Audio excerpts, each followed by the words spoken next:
ሰላም እንዴት ናችሁ? ውድ ቻናላችን ቤተሰቦች እንኳን ወደ ቻናሉ በደህና መጣችሁ እያልኩ በዛሬው ቪዲዮ ላይ መጣሁ። በትናንትናው ዕለት የትምህርት ሚኒስትሩ ፕሮፌሰር ብርሃኑ ነጋ የግማሽ ዓመቱን በጀት ዓመት አፈጻጸም በተመለከተ ገለጻ ሲሰጡ ሰምታችኋል። ታዲያ እዚያ ላይ ያነሷቸው ብዙ ሀሳቦች አሉ። ከነዚህ ሀሳቦች ውስጥ በተለይ 12ኛ ክፍል ረዝም ያለ ጊዜ ወስደው ገለጻ ሲያደርጉ ተደምጠዋል ማለት ነው። ታዲያ ከዚህም ጋር ተያይዞ የዘንድሮ 12ኛ ክፍል ፈተና ሙሉ በሙሉ በበይነ መረብ እንደሚሰጥ ሲናገሩ ሰምታችኋል። በተመሳሳይ የ12ኛ ክፍል ፈተና መቼ እንደሚሰጥ እንዲሁም ደግሞ አንዳንድ ነገሮችን ጨምሬ እነግራችኋለሁ ማለት ነው። ምናልባትም ትናንትና መድረኩ ላይ 12ኛ ክፍል ፈተና የመስጫ ጊዜ ምንም ባያወሩ የ12ኛ ክፍል የመስጫ ጊዜ ግን አመታዊ እቅድ ሲወጣ አንዴ ስለሆነ አብሮ የሚወጣ ወይም ያለፈው አመት ክረምት ላይ የአመቱ እቅድ ሲወጣ እዛ ጋር ከእቅዱ ጋር ተካቶ ነው የሚወጣና 12ኛ ክፍል ፈተናችሁን የምትወስዱበት ጊዜ የሚታወቀው ቀድሞ ያለፈው ሰኔ ላይ ስለሆነ ይታወቃል ማለት ነውና የ12ኛ ክፍል ፈተና መቼ ይሰጣል።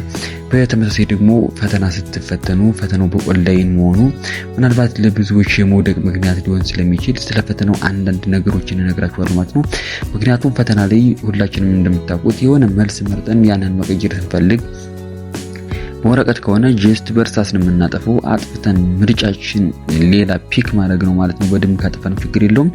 በበይነ መረብ ወይም በኮምፒውተር ከሆነ ግን ኤ ያልነውን እንደገና ቢ ለማለፍ ስንፈልግ ክሊር ቾይስ የምትል በተን አለች። እሷን ክሊክ አድርገን ካልሆነ ዝም ብለን መቀየር የፈለግነውን ብቻ ክሊክ አድርገን ከሰደር ነው የሚያነብልን ለኛ ኮምፒውተር ላይ የሚታየን አውትፑት ዳታው ይቀይርልናል። ግን ኢንፑት ዳታው ወይም ኮምፒውተሩ የሚያርመው እኛ ዝም ብለን መጀመሪያ የመረጥናትን መልስ ብቻ ነው ማለት ነው። ታዲያ ስለዚህም ጠለቅ ያለ አርዬ እሰራላችኋለሁ። ቪዲዮውን እስከ መጨረሻ ማየት እንዳትረሱ። እንደዚህ መረጃ ያስፈልጋል ብላችሁ ለምታስቡት ጓደኛችሁ ቪዲዮውን ሼር እያደረጋችሁ እንዲሁም ደግሞ ወደፊትም ለእናንተ በጣም ወሳኝ ነጥቦችን የምለቅበት ቻናል ስለሆነ በተለይ ፈተናችሁ በኦንላይን መሆኑን ተከትሎ ፕራክቲካልም አንዳንድ ነገሮችን ማሳያችሁ ነገር ስላለ መጀመሪያ ላይ እንዳልኳችሁ በተለይ ፈተናችሁ በኦንላይን መሆኑ በጣም ጥንቃቄ ስለሚያስፈልገው እንዲሁም ለምሳሌ 12ኛ ክፍል ሳይሆን የኤግዚት ኤግዛም ፈተና ተሰምታችሁ ታውቃላችሁ እያስባለሁ ፈተናው በኦንላይን ስለሚሰጥ የሚገርማችሁ ነገር ከ100 ጥያቄ 50 መልስ በጣም ሲምፕል ሆኖ እያለ በምርጫና በአመራረጥ ምክንያት ኮምፒውተር ማውዝ በማንቀሳቀስ ምክንያት ብዙ ውጤታቸው የሚበላሽ ሰዎች ስላሉ እንደዚህ አይነት ፕራክቲካል ነገሮችንም በዚህ ቻናል ዲፕሊ ስለማሳያችሁ ቻናሉን ሰብስክራይብ በማድረግ የዚህ ቻናል ቤተሰብ ሁኑ። ያስፈልገዋል ብላችሁ ለምታስቡት ጓደኛችሁ ቪዲዮውን ሼር በማድረግ አብራችሁን እስከመጨረሻው ቆዩ። መጀመሪያ ላይ እንዳልኳችሁ ነው። አሁን ኦሬዲ ፈተናችሁ ሙሉ በሙሉ ወይም 100% በበይነ መረብ ወይም በኦንላይን ተሰጣላችሁ። ይሄንን ያዙት በቃ። ትምህርት ሚኒስቴር ትናንትና በሰጠው መግለጫ መሰረት ከክልሎችና ከከተማ አስተዳደሮች ጋር ይሄንን ዝግ ብሎ እየሰራ ነው። በተመሳሳይ ከኢትዮ ቴሌኮም ጋር የኢንተርኔት መቆራረጥ እንዳይኖር እየሰራው ነው ብለዋል ማለት ነው። እዚህ ጋር ነው ነግራችሁ ፈልገው ነገር ፈተናው በኦንላይን መሆኑ ምናልባት ፈተና ውስጥ ገብታችሁ ኮምፒውተራችሁ ሊበላሽባችሁ ይችላል። ብቻ ብዙ ነገሮች አሉ። ኢንተርኔት መቆራረጥ ሊኖር ይችላል። ማውዝ ማንቀሳቀስ የማትችሉ ልጆች አላችሁ። በብዙ መንገድ እንዳልኳችሁ ፈተናውን ስትሰጡ ደግሞ አንድ ጥያቄ 4 ምርጫ አለው። 4ቱ ምርጫዎች ውስጥ ኤቢሲዲ ናቸው። 100 ጥያቄ ቢኖር ከ100 ጥያቄ 25% ኤ 25% ቢ 25% ሲ 25% ዲ ነው ማለት ነው መልሱ። ያ ማለት 60 ጥያቄ ቢሆን ደግሞ 15 ኤ 15 ቢ 15 ሲ 15 ዲ የሚሆን መልስ ይኖራል ማለት ነው። ጥያቄ ላይ ሙሉን ኤ ማለት አያዋጣም፣ ሙሉን ቢ ማለት ሙሉን ሲ ማለት ሙሉን ዲ ማለት አያዋጣም። 25 ነው የምታመጡ ማለት ነው። ከመቶ እንደዛ ከመልሳችሁ ይሄን ነገር የምትጠቀሙ ልጆች ካላችሁ ብታቆሙ በጣም አሪፍ ነው ብዬ አስባለሁ። ከዛ በተጨማሪ ግን ኦንላይን መሆኑ ፈተናው ምንድነው? መጀመሪያም ላይ እንዳልኳችሁ አንድ ተማሪ መልሶን ኤ ወይም ሲ የሚሆኑ ሁለት ምርጫዎች አወዛግበውት ኤ ብሎት ቢያልፍና ከዛ በኋላ ሲ ማለት ቢፈልግ ክሊር ቾይስ የምትልበተናለች። እሷን ካልነካችኋት እንደገና መቀየር የፈልጋችሁትን መልስ ብትነኩት ኮምፒውተሩ ላይ ለእናንተ ክሊክ ስትሉት ይቀይርላችኋል ወይም ለእናንተ ከላይ ይታያችኋል አውትፑቱ ላይ። ኢንፑቱ ግን ወስዶ እዛ ትምህርት ሚኒስቴር በኋላ ኮምፒውተሩ ራሱ ስለሆነ የሚያርምላችሁ መጀመሪያ ክሊክ ያደረጋችሁትን ስለሆነ ክሊክ ቾይስ የምትለዋን በተን መጠቀም እንደ ግዴታ መውሰድ ይኖርባችኋል ማለት ነው።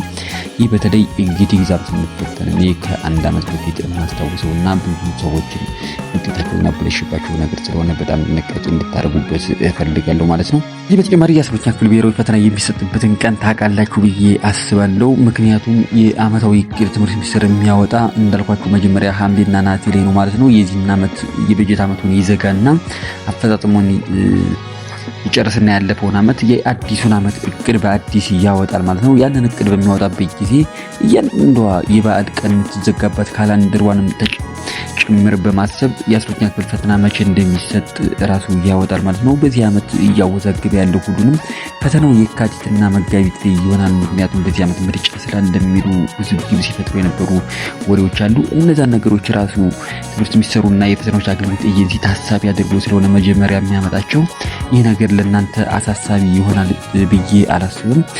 እውነት ነው፣ እናውቃለን። ሁሌም ብዙ ሀገራት ላይ የሚከሰት ነገር ነው። በምርጫ ሰዓት ዩኒቨርሲቲ ተማሪዎች አይኖሩም። በዚህ ዓመት ግን ያለውን ነገር ታውቃላችሁ ብዬ አስባለሁ። ትምህርት ሚኒስቴር በራሱ ዩኒቨርሲቲ ያሉ ተማሪዎች እንኳን አይወጡምና መንግስትም በራሱ ዩኒቨርሲቲ ውስጥ ነው ምርጫ እንዲመርጡ ያንን እድል እያመቻቸ እንደሆነ ሰምታችኋል ብዬ አስባለሁ። በዛ ሰዓት ዩኒቨርሲቲ የመሆን እድላችሁ ከፍተኛ ነው፣ ወይም ፈተናችሁ የሚሆን ከምርጫ በኋላ ነው። ምክንያቱም ምርጫ ግንቦት 24 ነው። ሰኔ 4 ደግሞ ምርጫ ቦርድ አሸናፊውን ፓርቲ ለህዝብ ይፋ ማድረግበት ነው ብሎ ምርጫ ቦርድ መግለጫ እንደወጣ ታውቃላችሁ። ከዛ በተጨማሪ አመታዊ እቅዶች ሲወጡ በዛ እቅድ መሰረት ፈተናችሁ ከሰኔ 15 እስከ ሰኔ 26 እንደሆነ ትምህርት ሚኒስቴር እንዳወጣ ነግሬያችኋለሁ ማለት ነው። የሚሆነው ከሰኔ 15 እስከ ሰኔ 26 ባሉት ቀናቶች ነው። ዩኒቨርሲቲ ውስጥ ትገባላችሁ ማለት ነው። ከዛ በበይነ መረብ ይሆናል ፈተናችሁ። እንዳልኳችሁ ስትፈተኑ ጥንቃቄ ማድረግ ነው። ስታነቡ ማድረግ ያሉባችሁ ነገሮች ይኖራሉ። ፈተናውን ቀለል አድርጋችሁ ለማለፍ ቴብል ኮንተንት መጠቀም፣ ክሬዲት አወር የሚበዛባቸው ፓርቶች ላይ በጣም ሰፋ ያለ ጊዜ ሰጥቶ ማንበብ፣ እነሱን ነገሮች ለማግኘት ደግሞ ጉግል ክሮም ላይ ማግኘት ትችላላችሁ። እንደዛ ካልሆነ ኮሜንት ላይ እያንዳንዷን ዲፕሊ ስለምሰራላችሁ ወደፊት በዚህ ቻናሉን ሰብስክራይብ በማድረግ አብራችሁኝ ሁኑ ማለት ነው፣ ወይም የቻናሉ ሜምበር ሁኑ። እንደዛ ካልሆነ ደግሞ ኮሜንት ላይ የምትፈልጉትን እያንዳንዱን ነገር ጠይቁ፣ ይደውላችሁ ልሰራላችሁ እችላለሁ። ቪዲዮ እንዳይረዝም ከማለት አንጻር ነው እንደዚህ አጠራጥር ማድረጉ። ወደፊት ፕራክቲካል ብዙ የምናያቸው ነገሮች ይኖራሉ ማለት ነው። ስለነበረን ጊዜ አመሰግናለሁ እያልኩ ቪዲዮ እንዳይረዝምብን ብዬ ነው። ወደፊት በአሪፍ ነገሮች እንደምንገናኝ አትጠራጠሩ። ቴንክ ዩ ሶ ማች።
መሀል ላይ አንድ ጥያቄ ከዘላችሁ ደግሞ ሲስተም ስለሆነ ልክ እስከገባችሁበት ድረስ ብቻ ነው የሚያርመው።